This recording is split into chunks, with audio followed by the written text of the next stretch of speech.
네, 한덕수 대행과 트럼프 대통령이 통화에서 방위비 분담금 문제를 다루면서 앞으로 재협상 가능성이 커졌다는 분석이 나오고 있습니다. 네, 한편 최근 한미일 외교장관이 모여 북한 비핵화 의지를 재확인한 데 대해 북한이 실현 불가능한 망상이라며 반발했습니다. 관련 내용 정대진 전 원주 한라대 교수와 자세히 살펴보겠습니다. 안녕하십니까? 안녕하십니까? 예. 현 원주 한라대 교수님이십니다, 그죠? 네, 예, 맞습니다. 현이 아니고 예. 알겠습니다. 예, 오늘부터 상호 관세가 이제 발효가 됐는데 어젯밤에 한덕수 대행과 트럼프 대통령이 통화했습니다. 28분 동안 했다고 하는데 중간에 한 대행이 통역으로 하다가 직접 영어를 쓰니까 뭐 뷰티풀 잉글리시다 이렇게 트럼프 대통령이 칭찬도 했다고 하는데 분위기를 어떻게 봐야 될까요? 일단 그 권한 대행 어쨌든 정상 간의 통화는 처음인 거잖아요. 네, 그렇죠. 트럼프가 통화를 안 할 줄 알았어요. 예. 많이 그런 걱정 많았습니다. 네. 대행을 상대하지 않을 거라고 이제 그 트럼프의 그 권위적인 이제 성격상 그럴 거라 예측을 했는데도 불구하고 우리 총리실이 노력을 많이 한 모양이에요. 그래서 어쨌든 총리와 한 대행과 통화가 됐고 예. 그것도 한 28분 동안 하고 또 한 대행도 나름 또 그 하버드에서 공부도 하고 예. 또 주미대사도 하고 여러 외교 통상 분야에서는 또 국내 이제 권위는 또 전문가이기 때문에 적절하게 또 설명을 또 잘 한 것 같습니다. 그러다 예. 보니까 뭐 트럼프 대통령도 뭐 뷰티풀 잉글리시라고 이제 이야기를 하면서 분위기 자체는 이제 좋았을 거다라고 예. 생각을 합니다. 그리고 또 뭐 통화를 하는데 그때 젤렌스키랑 싸우는 걸 보셨겠지만 그런 일이 벌어지지 않는 이상은 사실 뭐 정상 간 통화나 대화에서는 다들 웃으면서 좋게 그렇죠. 얘기를 하죠. 그래서 예. 좋은 분위기가 됐을 건데 이제 그 후에 나온 얘기들은 우리는 이제 좋은 분위기다라고 이제 그렇게 기대를 하고 싶지만은 사실은 트럼프 대통령이 뭐 생각을 좀 바꾼 거다. 한국만 봐준다거나 예. 이런 일은 벌어지지 예상대로 벌어지지는 않은 것 같습니다. 네. 예, 예. 네, 총리실이 두 정상이 북한의 완전한 비핵화에 공감했다고 밝혔는데요. 트럼프 대통령이 취임 이후에 북한을 뉴클리어 파워라고 칭하고 있잖아요. 사실상 핵 보유국으로 인정한다는 뜻인데 이런 상황에서 이러한 비핵화에 대한 공감대를 이루었다는 것은 좀 어떤 의미가 있겠습니까? 뭐 한국 그 정 권한 대행하고 얘기를 하니까 한국이 듣고 싶은 이야기를 해주는 거고요. 그리고 북한을 지칭할 때는 또 북한이 듣고 싶은 얘기를 해주는 거죠. 그냥 전형적인 이제 트럼프식의 화법일 뿐입니다. 무슨 뭐 머릿속에 뭐 북한의 완전한 비핵화를 추구한다.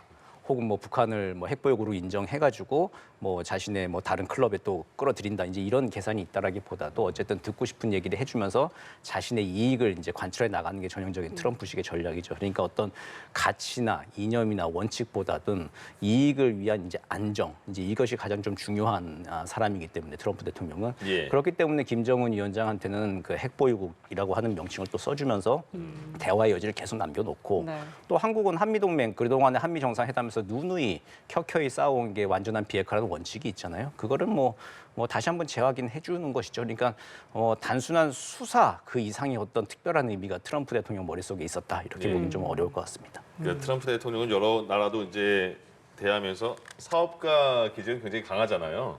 그 이번에 트럼프 대통령이 한 대행과 통화 이후에 SNS에 이렇게 올렸습니다.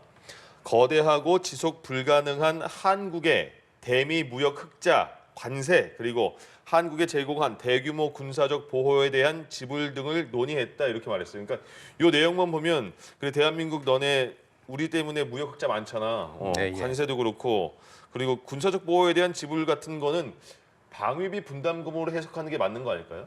그거 플러스도 예. 이제 가능한 거죠. 그러니까 방위비 분담금 같은 문제는 작년에 선거 캠페인 당시부터 당연히 뭐 이제 뭐 올릴 것으로 예상을 했고 재협상은 이제 거의 정해진 수순이죠. 지금. 그렇죠. 이게 근데 방위비 네. 분담금이 작년 10월에 이미 그 체결이 된 거잖아요. 그죠? 예, 예, 그거는 이제 트럼프한테는 이제 필요 없는 거죠? 안중이 없는 거고 다시 예. 재협상 그냥 요구해서 하는 거죠. 근데 재협상 요구하면서 뭐 관세라고 하는 아주 트럼프 표현에 따르면 아름다운 단어. 예, 예. 이제 관세라고 하는 수단을 통해 가지고 그럼 관세 그럼 뭐 몇 퍼센트 낮춰줄 테니까 방위비 분담금 협상하자. 얼만큼 또 올려라. 뭐 이제 이런 식으로 나올 수 있는 그러니까 지금 뭐 방위비 분담금 문제 그리고 또 이제 그 무역 적자 문제 같이 얘기하잖아요. 그러니까 예. 트럼프의 머릿속에는 이제 패키지로 같이 가는 거죠. 한국이라고 하는 동맹국 작년 선거 캠페인에 나와서 논란이 됐던 표현입니다만 머니머신 네. 현금 인출기라고 하는 생각을 딱 하고 여기서 얼만큼 더 돈을 많이 뽑아낼 수 있을 것인가 이제 그거를 놓고 지금 밀고 당기기를 하고 있는 겁니다. 예. 네, 이런 협상에 대해서 원스톱 쇼핑이라는 단어도 이제 나왔잖아요. 트럼프 대통령이 다 묶어서 이렇게 한 번에 처리하는 이런 협상 방식을 좋아한다, 뭐 이런 말도 있던데, 그럼 모든 사안에 대해서 좀 포괄적으로 타결해야겠다라는 이런 구상으로 해석해도 되겠습니까? 예, 그렇죠. 모든 걸 책상에 올려놓고 이거 빼줄 테니까 저거 더 얹고 해가지고 결국은 이제 어쨌든 그 상세를 좀 해가면서 이 미국 쪽의 이익이 많은 쪽으로 끌고 오려고 하는 이제 트럼프식의 이제 전략인 거죠. 예. 그리고 참 이게 얘기하는 게 상대국에 대해서 뭔가 정책을 설명한다기보다도 자기 유권자들, 지지자들한테 아주 기가 막히게 설명을 좀 잘 하는 것 같아요. 아까도 방금 말씀드렸지만 선거운동 기간에 한국은 머니머신, 현금 인출기라고 아주 정확하게 유권자들, 지지자들 머리에 딱 박히게 얘기를 했잖아요. 예. 그리고 이번에도 원스톱 쇼핑이라고 해가지고 군수와 그리고 또 뭐 제조업과 자동차, 반도체 뭐 등등 여러 가지를 가지고 있는 한국과 같은 굉장히 똘똘한 우방국 동맹 을 상대로 내가 원스톱 쇼핑해가지고 다 그냥 좋은 거 다 가지고 올게라고 하는 거를 자신들의 유권자들한테 설명할 수 있는 거죠. 예. 그러니까 협상 상대인 한국 자체 당국에 대해서 이야기한다기보다도 오히려 국내 화자들한테 알아듣기 쉬운 용어로 그렇게 잘 표현을 한 거로 보입니다. 트럼프 측면에서 봤을 때. 그러니까 우리 입장에서 관세 협상이 될 가능성이 있는 거예요. 관세 협상이 될 가능성이 있지만 굉장히 좀 어려운 거죠. 이제 이게 그 관세만 놓고 이야기를 좀 하고 예. 다른 나라들과 좀 형평을 맞춰가면서 그래도 조금 조정을 하고 그러면 좋겠는데 우리는 사실은 이게 좀 어려운 게 있잖아요. 지금 분단 국가이기 때문에 예. 북한의 위협도 있고 또 핵미사일 위협도 있고 또 뭐 주한미군의 전략적 유연성 문제나 이제 이런 것들도 있기 때문에 방위비 분담금 문제나 뭐 전략 자산의 전개 때마다 이제 돈을 내라라고 하는 것 등등등 여러 가지 미국 측에선 들이밀 수 있는 카드가 훨씬 좀 많은 거죠. 그걸 예. 이제 원스톱 쇼핑이라고 하는 큰 틀에서 얘기하려면 카드가 미국이 조금 더 많은 거는 지금 현재 사실론 보입니다. 알겠습니다. 그럼 우리 정부는 협상 전략을 좀 어떻게 가져가야 될까요? 협상 전략 지금은 어쨌든 원하는 게 그 무역 적자를 줄여달라고 하는 거기 때문에 미국산 우리 꼭 필요한 것들이 또 있잖아요. 수입해야 되는 것들, 농산물이나 여러 가지 수입해야 되는 것들이 있기 때문에 미국산 수입을 좀 늘리는 수밖에 없습니다. 농산물이나 에너지나 LNG나 뭐 이런 것들 미국에서 사와야 되는 것들이 양을 늘리는 거죠. 그래서 우리가 꼭 써야 되는 것들은 어차피 사야 될 것들은 미국 산을 더 많이 사면서 미국의 무역 적자를 좀 줄여주는 방식으로 좀 이제 보여주는 거죠. 구체적인 노력을 보여주는 거고. 예. 그리고 조금 삼가해야 될 방식으로 이제 전직 고위 관료분들이 많이 주문을 좀 하시는 게 우리가 대미 투자국 뭐 1위다. 뭐 2023년도에 1위를 했다. 뭐 이제 이런 식의 가르치려고 하는 방식으로 했다가는 큰 코 다친다라고 하는 겁니다. 그건 관심이 없고 무역 적자, 투자는 투자대로 계속 해야지. 무역 적자를 줄이라는 거잖아라고 예. 하는 게 지금 미국이 이야기하고 있는 거거든요. 그렇기 때문에 미국 무역 적자를 일단 구체적으로 줄이는 움직임, 그에 맞춰 가지고 그럼 또 관세도 얼마든지 그 지금 얘기한 것도 미국 또 이제 재무장관이랑 상무장관도 얘기하는 것도 좋은 안이 오면 얼마든지 이제 또 조정이 가능하다라고 하는 걸 얘기를 했어요. 그러니까 그게 좋은 대안을 좀 가지고 가는 수밖에 굉장히 좀 굴욕적이고 좀 가슴 아픈 일이고 좀 짜증스러운 일이긴 하지만 예. 뭐 그럴 수밖에 지금 없는 상황인 것 같습니다. 알겠습니다. 어떤 협상의 기술이 있을지. 주제 바꿔서 어제 북한군 10여 명이 동부전선에서 군사분계선을 침범했다가 우리가 경고 사격하니까 다시 북한을 올라갔습니다. 10여 명은 일부러 온 건지 아니면 실수로 들어온 건지 어떻게 봐야 됩니까?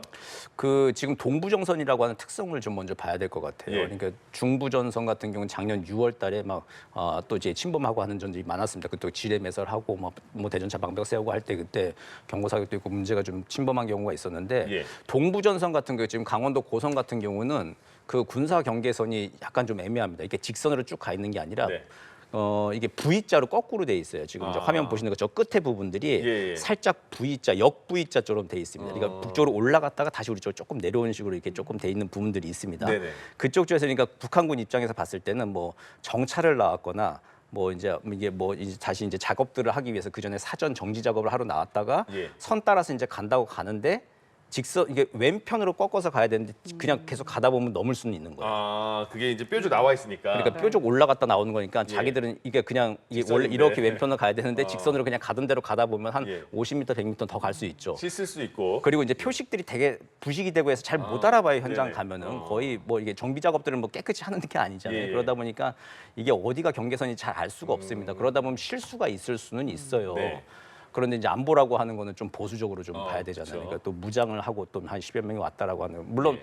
뭐 비무장 지대 지금 위험한 지역에 들어가니까 뭐 지뢰 터질 수도 있고 하니까 방호복도 있고 당연히 또 무장을 또 하고 들어가는 이제 지역이긴 하죠. 경계 예. 지역이니까 그렇긴 하지만 어쨌든 무장 병력이 이렇게 넘어왔다라고 하는 거는 그냥 실수로 했다라고 이제 우리는 뭐 어쨌든 이를 키우지 않기 위해서 그렇게 얘기할 수는 있겠지만 예. 현장에서나 군 당국은 이게 굉장히 좀 보수적으로 좀 여러 가지 종합적인 상황 우리한테 뉴스로 지금 알려진 건 이거 한 가지 상황이지만 예. 다른 상황들과 좀 종합적으로 분석을 해가지고 좀 최대한 보수적으로 판단할 필요는 있겠다 이런 생각이 듭니다. 지금 그쪽이 그 북한 쪽은 공사를 많이 군인들이 하고 있는 지역이에요? 지금 중부 지역까지는 많이 했는데 동부 지역까지는 많이 한 걸로 알려져 있지는 않아요. 그래서 아마 이쪽 동부 지역도 지금 작년에 이제 중부 지역들 한 것처럼 지뢰도 좀 매설을 하고 대정차 방벽도 세우고 더 이제 그 단절 작업들을 하고 있잖아요, 북한이. 예.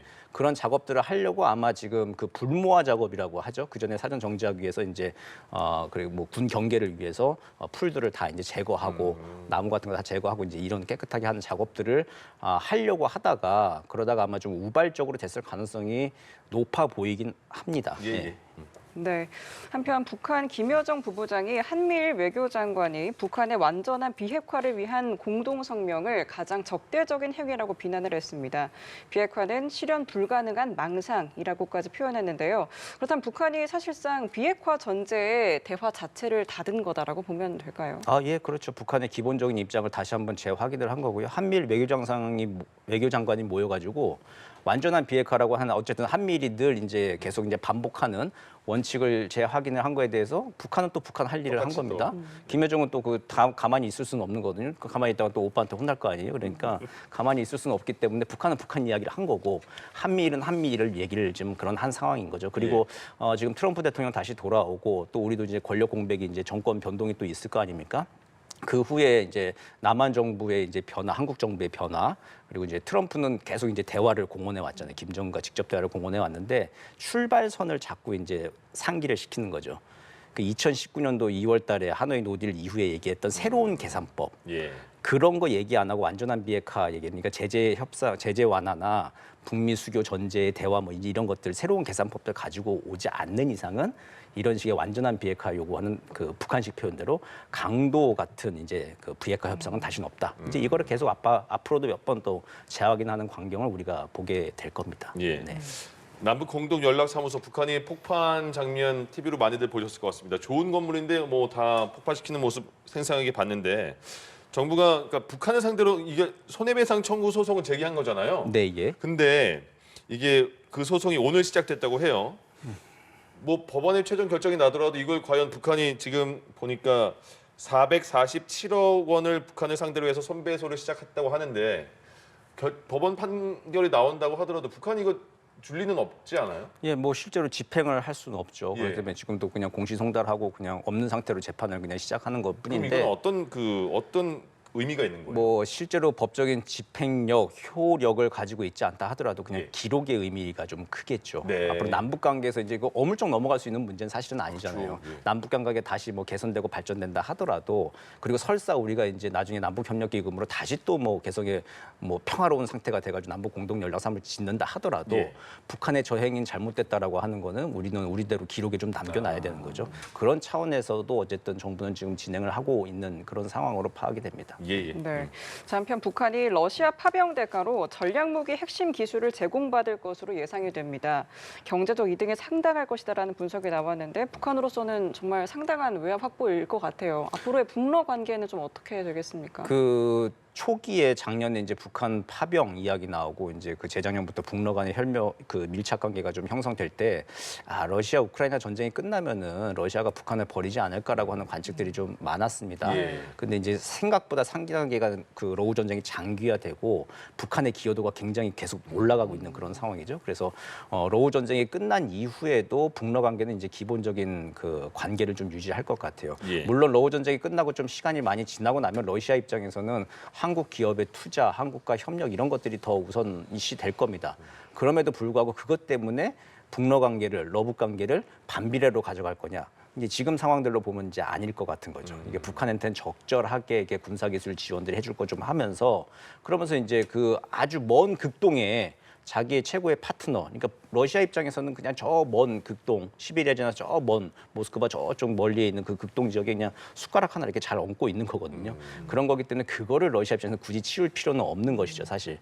그렇기 때문에 북한으로서도 굉장히 이제 28조 이상의 경제 효과를 저기 어떤 방법으로 나온 건지 모르겠습니다. 그렇게 이제 보도가 나오고 있는 건데 그 정도의 경제 효과는 북한 입장에서는 대단한 것이거든요. 그렇기 때문에 이제 북한 입장에서도 좋고 러시아 입장에서도 뭐 굳이 뭐 안 할 이유는 없는 것이고 이러다 보니 보니까 아마 전쟁 이후에도 북러 관계는 기본 관계는 유지가 될 것 같다라고 하는 게 지금은 중론인 것 같습니다. 예. 네, 말씀 주신 것처럼 지금 북한군이 전장에서 상당한 기여를 했고 또 드론을 활용한 현대전에 적응을 했고 이러한 북한의 경험이 우리 안보 환경에 좀 어떤 영향을 주겠습니까? 뭐 실제 교전이 벌어지면은 실전을 했던 북한 군의 경험 그리고 그 병사들이 뭐 직접 와서 싸우는 건 아니겠습니다만 그 경험이 교류화되어 있으면은 북한군 내부에 이제 전술적인 이제 현대화 이런 상당 부분 이루어진 것이겠죠. 근데 이제 뭐 그런 남북 간의 실제 교전 가능성은 낮습니다만은 북한군 입장에서 봤을 때는 상당히 좀 이번에 뭐 이렇게 사상자들은 많지만 그걸 우리처럼 이렇게 신경 쓰는 나라는 아니기 때문에 얻는 게 더 많다고 생각을 할 겁니다. 예. 굉장히 좀 안타까운 일이죠. 북한 젊은이들이 이렇게 애꿎은돼서 이제 그 사상자가 생기고 있으니까. 그렇지만 이제 북한군 입장에서는 그 현대화를 시켰다라고 하는 데서 이제 굉장히 큰 성과를 이룬 것이고 그리고 이제 놀라운 거는 어쨌든 저런 보면은 그 짧은 기간 안에 저렇게 또 적응하고 또 뭔가 효과를 내고 있다라고 하는 거 보면은 같은 민족인가 맞는 것 같아요. 그런 어려움 속에 근성을 발휘하는 거 보면은. 예. 근데 이제 그렇게 보기에는 이 애꿎은 젊은이들의 죽음 이건 정말 좀 아주 좀 뼈아프게 좀 생각을 해야 되는 거고 어차피 빨리 이제 종전이 되고 좀 평화 안정을 좀 찾아야 되겠죠. 예. 네, 알겠습니다. 이 시간 정대진 원주 한라대 교수와 함께 이야기 나눠봤습니다. 오늘 말씀 고맙습니다. 고맙습니다.